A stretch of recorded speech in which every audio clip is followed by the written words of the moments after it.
Masih ingat pengenalan untuk tajuk ubahan?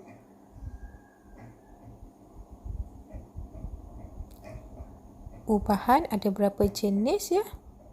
Apa simbol ubahan? Bentuk penulisan ubahan ada berapa jenis? K tu apa? Hari ini kita akan ulang kaji latihan kertas 1 SPM. Semoga bermanfaat untuk semua. Let's go! Okey, hai. Hari ini cikgu nak ajar tentang tajuk ubahan. Ubahan adalah tajuk 5 tingkatan 5 KBSM.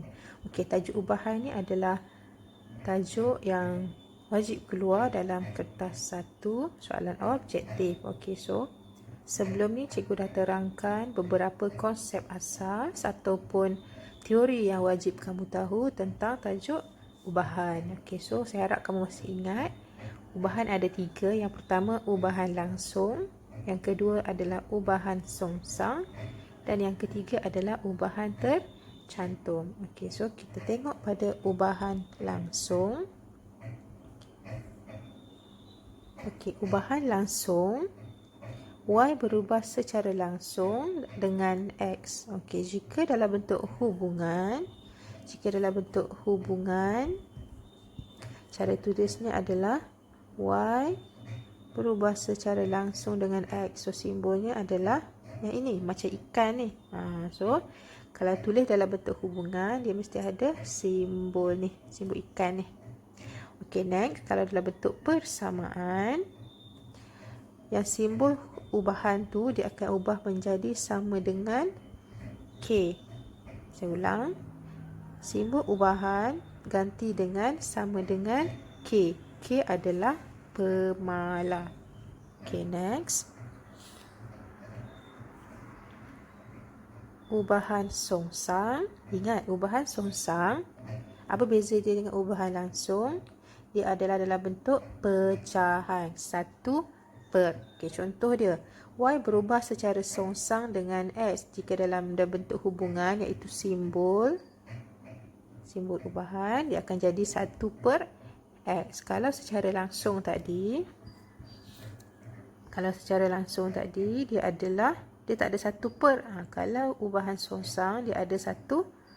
Okay, so dia sama juga. Kalau dalam bentuk persamaan, simbol tu ganti dengan sama dengan K. So asal dia macam ni. Ni.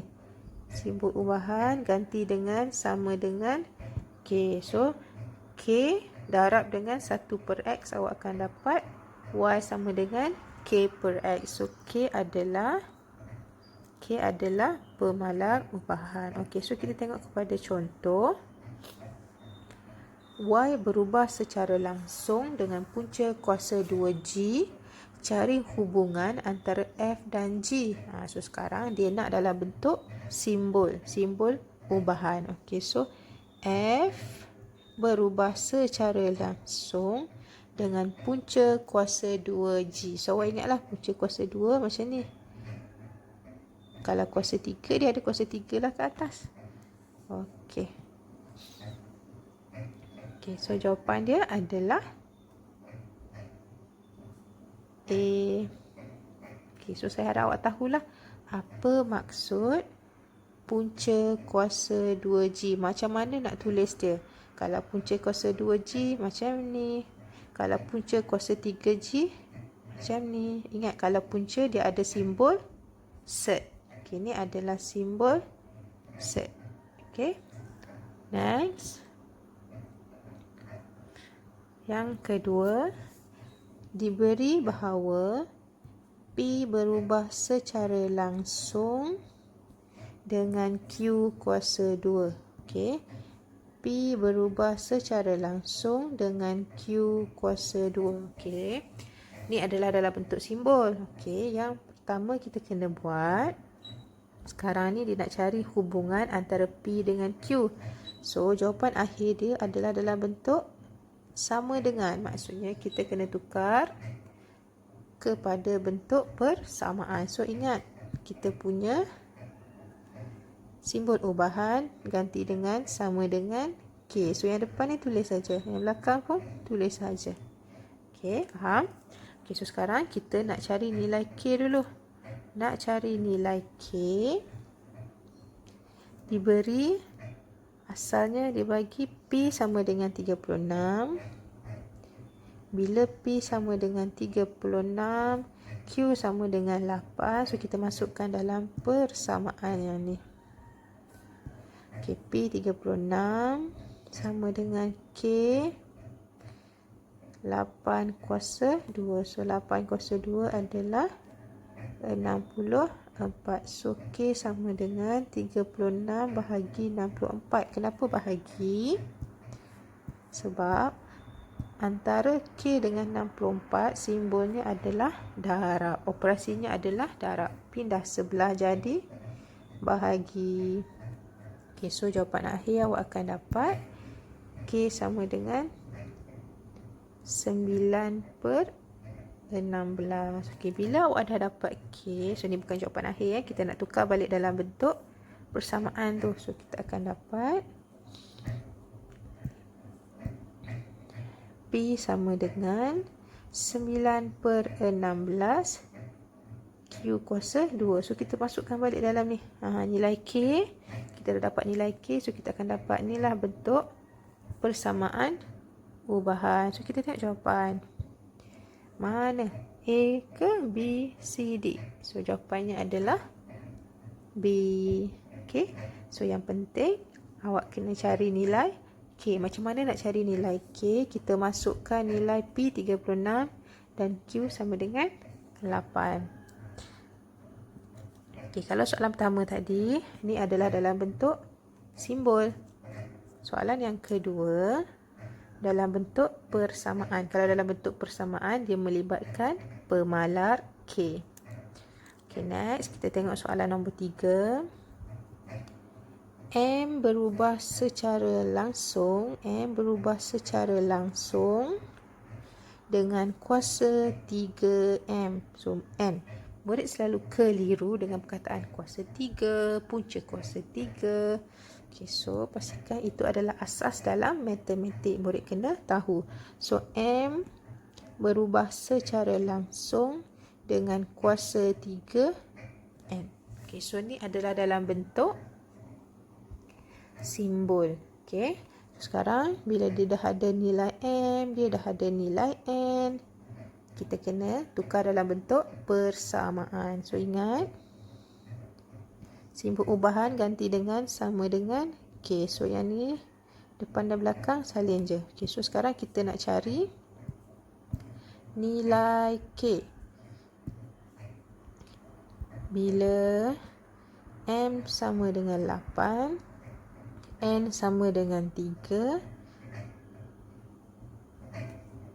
8 sama dengan K, 3 kuasa 3. So, 3 kuasa 3 adalah 27. So, ingat, K dengan 27 ni darab.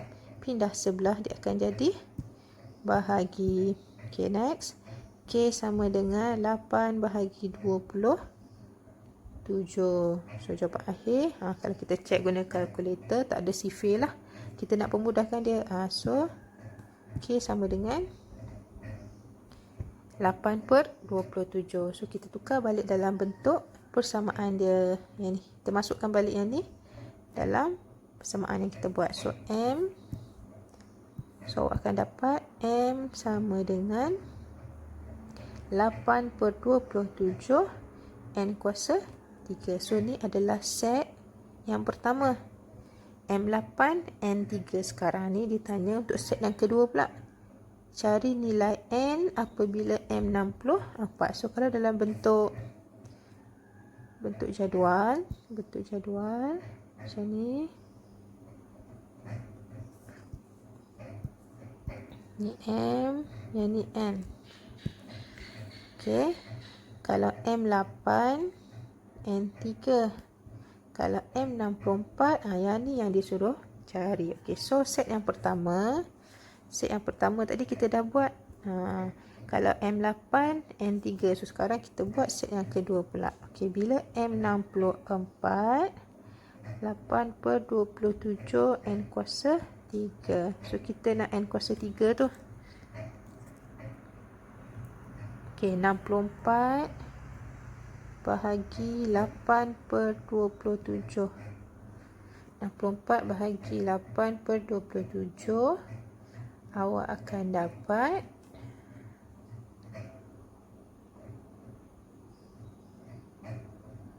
216. So, awak tekan je kalkulator. So, N sama dengan punca kuasa 3, 216. So, awak akan dapat jawapannya adalah 6. So, kita tengok balik.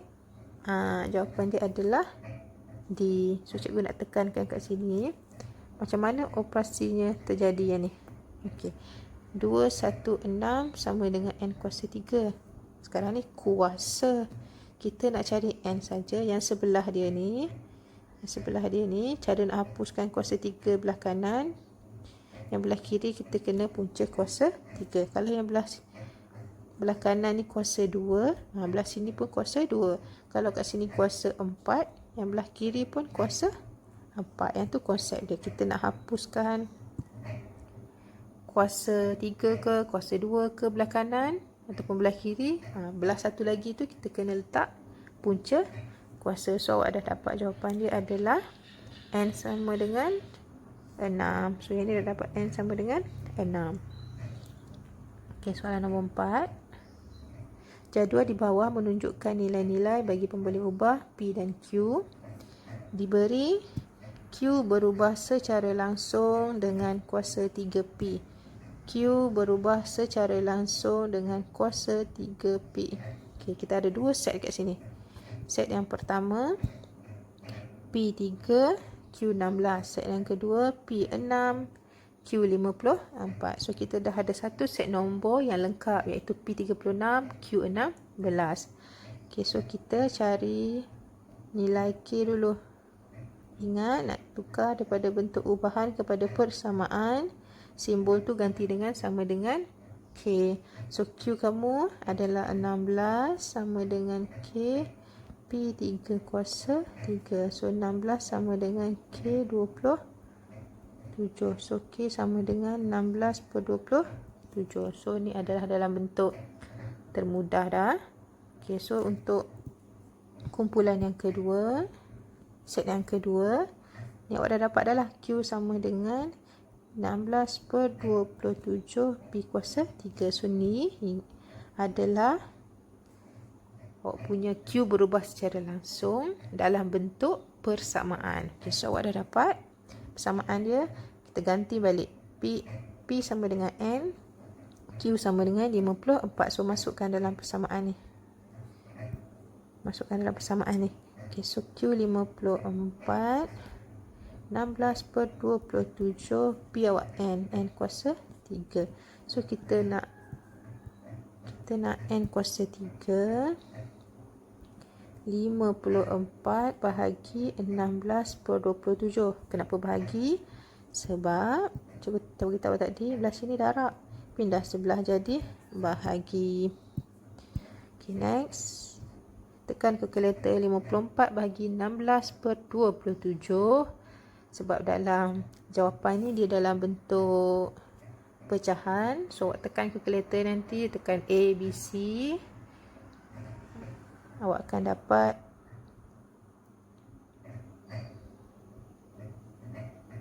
729/8.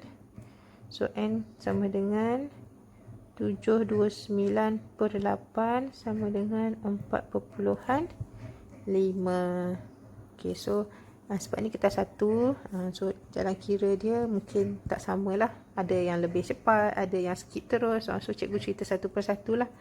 Kalau yang pada bahagian ni awak nak tulis dalam bentuk perpuluhan terus pun boleh. Tapi yang jawapan akhir mesti dalam bentuk perpuluhan. So, jawapannya adalah A. Okay, next. Soalan nombor 5. Ada dua lagi soalan. Okay. P berubah secara songsang dengan kuasa 3M. P berubah secara songsang. Secara songsang dia adalah simbol ubahan dan 1 per. Okay, songsang dengan kuasa 3M.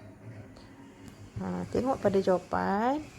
Dia adalah dalam bentuk persamaan. So, ingat simbol ni Simbol ubahan ganti dengan sama dengan K. So yang ni tulis saja. Boleh pemudah tak? Boleh. K ni sebenarnya per 1. Atas darab atas, bawah darab bawah. So awak akan dapat K per M kuasa 3. So jawapan akhir adalah D. Senang je kan? So ingat simbol ubahan ganti dengan sama dengan K. Okay, dan soalan yang terakhir.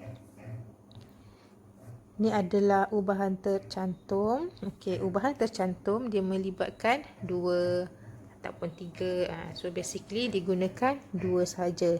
Cantuman langsung dengan langsung, songsang dengan songsang, langsung dan songsang. Okey, so yang pertama, X berubah secara langsung dengan kuasa 2Y. Yang kedua, dan secara songsang dengan punca kuasa 2Z. Okey, so kita buat yang pertama dulu. X berubah secara langsung dengan kuasa 2Y. Okey, ini yang pertama. Dan X berubah secara songsang dengan punca kuasa Z. Inilah 2 set tu. Kemudian bila cantum dia akan jadi, ingat, dan sebenarnya operasi apa? Darab. So yang depan ni sama. X berubah, simbol ubahan. Okey, Y kuasa 2 darab. Kenapa darab? Sebab dan lah. Sebab kan kita cantum A dan B, maksudnya darab lah. So Y kuasa 2 darab 1 per set Z, punca kuasa 2Z. So X sama dengan X ubahan, atas darab atas, bawah darab bawah. Awak akan dapat macam ni. Alright.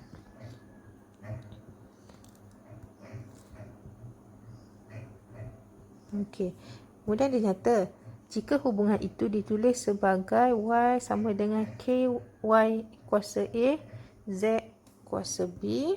Alright, so kita kena tukar dalam bentuk persamaan. Simbol ubahan ganti, dia akan jadi sama dengan K. Ingat simbol ubahan tu ganti dengan sama dengan K. Y kuasa 2 per set Z. Ingat K per 1. Atas darab atas, bawah darab bawah.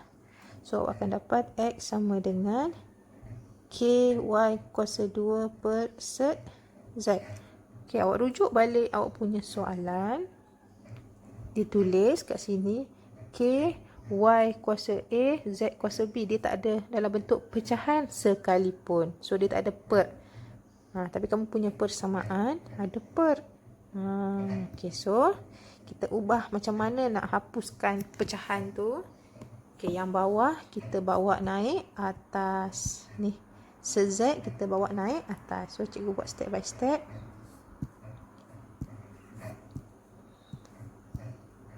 Y sama dengan KY kuasa 2 per, okay, set Z maksudnya Z 1 per 2. So kena tahulah punca kuasa Z adalah Z kuasa 1 per 2. Okay, so bila kuasa tu 1 per 2, bila naik atas dia akan jadi X sama dengan KY kuasa 2 Z kuasa negatif 1 per 2. Daripada bawah naik atas, kuasa tu akan jadi negatif. So kita bandingkan jawapan. Okey, daripada soalan Y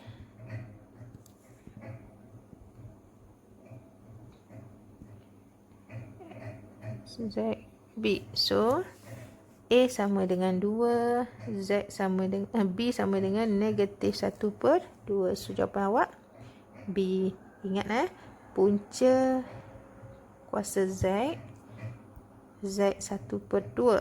Kalau punca kuasa 3, dia adalah 1 per 3. Okay, so cikgu harap kamu faham. Ada 6 contoh yang cikgu bagi. perkara penting dalam tajuk ubahan, simbol ubahan adalah yang ni, yang bentuk ikan ni. Nak tukar dalam bentuk persamaan, simbol ubahan tu ganti dengan sama dengan K. K adalah pemalar. Alright, thank you.